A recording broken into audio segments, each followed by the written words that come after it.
And when men would fail to have peace, they would decide to take it to a woman.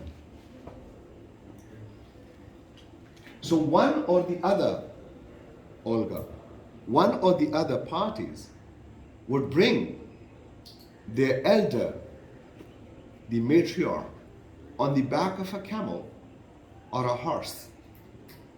So she is visible from a distance. And since Swara in Pashto means somebody who is riding something. Huh? Yeah, rider. Yeah, a rider. So people would look around, and then perhaps the population hadn't, was not the way it is now. So it's like Swara Ragla.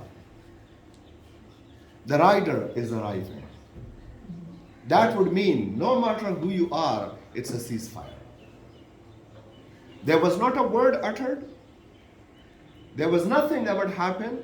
The mere sight of a woman on the back of a horse or a camel would put an end to the conflict right there and then, the immediate fight.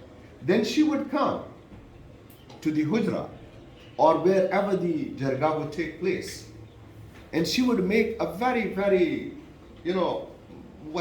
dispassionate or passionate appeal to the two parties and request them to have peace. As a token of respect for women, no matter what the losing party, what loss the losing party suffered from, the losing party would say, Chiswaram Rakna, matlab, after you gave us or brought us the rider, we are left with no other option but to let go of the conflict.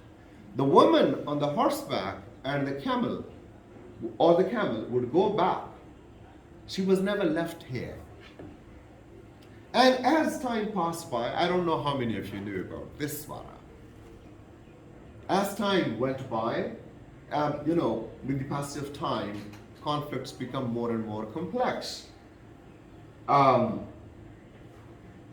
What happened was that one Swara couldn't take care of the problem. So if I'm fighting Altaf, my matriarch goes to his clan and his matriarch comes to my clan. Mine requests his clan to have peace and his requests my clan to have peace. That is how two are involved. And the lady would stay.